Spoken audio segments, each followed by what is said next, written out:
Hello, friends. How are you? So, today I would like to share a testimony. This is, we all might face from time to time something on the same lines, just different circumstances. So, all of a sudden, I have. I have been invited into a meeting at work with the HR and my boss. That itself was such a shocker. It just, oh my goodness, it was such a stressful situation. Anyways, that was on a Friday afternoon, and I got to go home early, and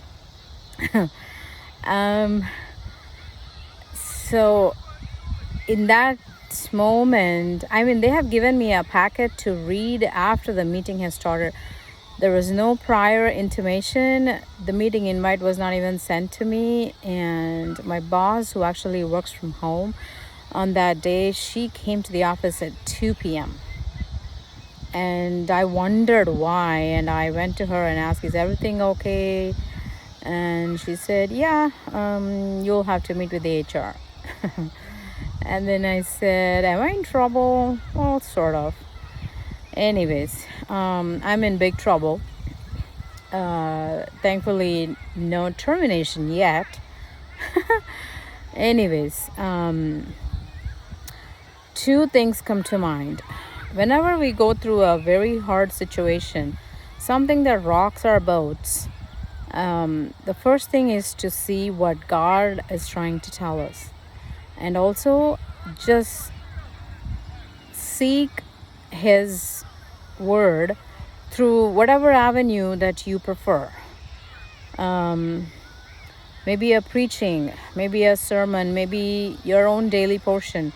Something where God will speak to you, where you will sense God speaking to you. So that's the one good lesson I have learned from my mother-in-law. When you are in a turmoil, always go to the house of God.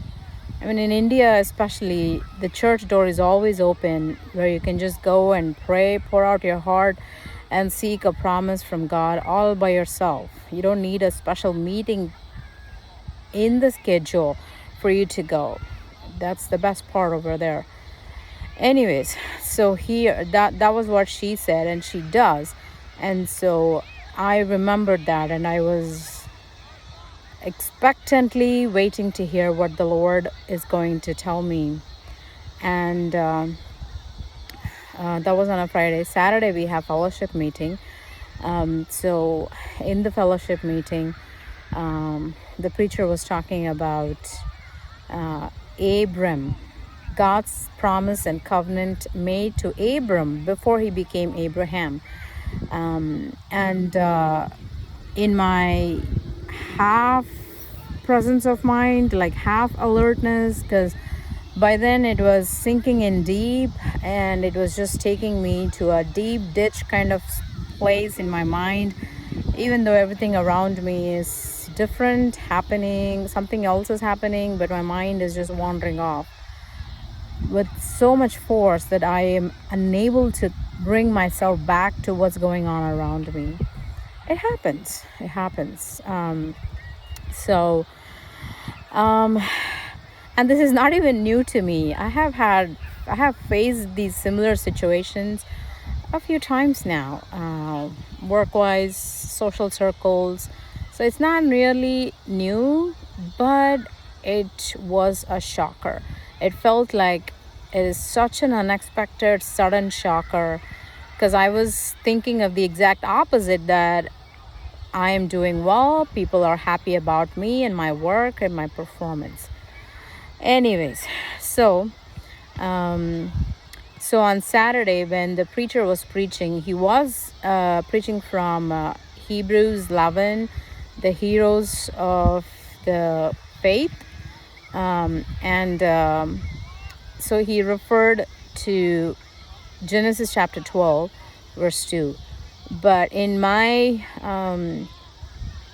state of mind, I opened to Genesis 15 too.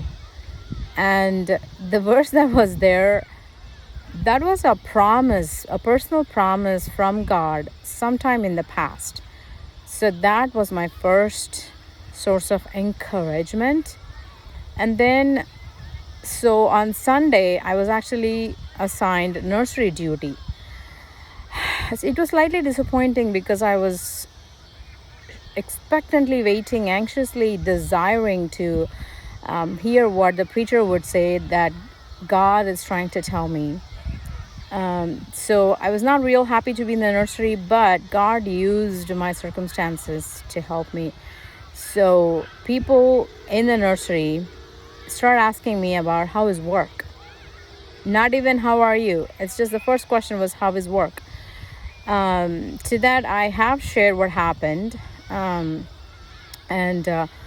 so this lady, she was ultra helpful. She asked me more details. She asked me what my skill set is, and she said she will refer me to a position in her company. The position was just advertised by the hiring manager, and she said that is the kind of manager I would want to work under if I'm in IT. And so she not only said that, after the service was done, she has shown me the job description on LinkedIn. She sent me the email right then and there and asked me to send my resume as soon as I go home, that she will forward that same afternoon. That was another big encouragement. I don't know how it pans out, but just those immediate steps God puts in our path. It might be something God is working out for me or not, but all I'm saying is God will facilitate a source of support and encouragement wherever you are, in whatever circumstance you are in. And then Sunday night in the family prayer, I think it was Psalm 10 or Psalm 11. That's our family prayer portion. In that it said, the Lord is near to the afflicted. He will incline his ear to them, to their cries. And that has given me amazing support one more time. Oh, before I actually have gone inside the nursery, which starts at the same time the service starts, but before that, during the Sunday school time, the group that I am in, she pointed out, she was actually dealing with James, but then she mentioned a verse from Ephesians 6 and 7. And it said, serve willingly and as to the Lord and not to man, and God will give you back the good that you did. That was my big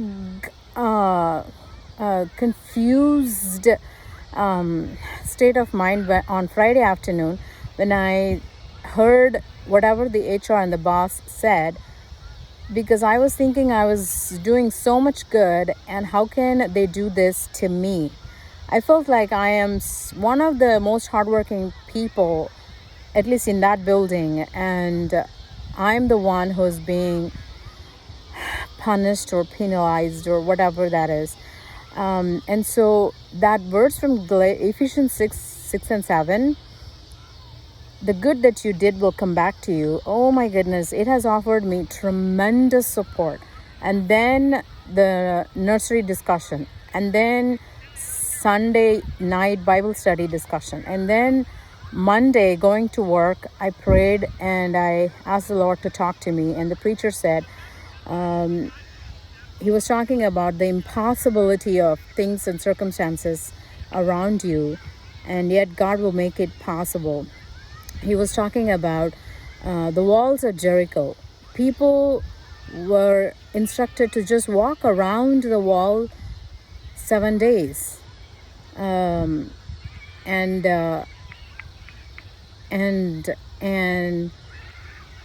he said, what would the people be thinking? What if the wall crumbles? What if the wall never moves? What if this is all just, it seems and looks like a silly thing to do. So it might feel like that to us also from time to time in those difficult circumstances as to what God asks us to do. Like, hang in there, wait, I am working out something for you. In that waiting time, it feels so silly when you don't want to control the outcome of the situation, when you don't even have the control over the outcome of the situation, and yet you are just required to wait on the Lord in His presence and seek His face and seek His promises. So I took that also as an encouragement. And this morning, I have been praying and asking the Lord, and then I turned the TV, radio on in the car on my drive to work, and the preacher said, the relief that you're looking for, you will get it from God. I mean, those were the words as soon as I turned it on. So all this I'm trying to say, all these details I'm saying here is because I want to say with such confidence that God is not silent. God sees, hears, understands, hears every sigh, every doubt. I mean, it is not easy. Even now, it's not easy. No matter how hard I try to divert and distract myself from these thoughts that just flash. How can they do this to me? Why would they misunderstand me? How would they misinterpret this into that? Why in the world would they corner me? How did it come to this? Oh my goodness, so many questions. But God is in control. And looking back a couple of weeks, now I feel that whatever I have watched and heard, it is from God, because I have heard the testimony of the missionary Helen Roseveare, to whom God said, can you thank me for trusting you with this experience, even if I never tell you why? And so now here I am in a difficult experience that God has allowed, and I need to thank Him because He trusts me that I will still follow Him even through this. That's what He wants us to do. Trust in Him at all times. Seek His face. Rely on Him. For me, there's no other option. It's just Him and Him alone. His word, His source, His resources, everything, His plan, His will, His purpose for my life. There's no other option for me. So that's what I wanted to share.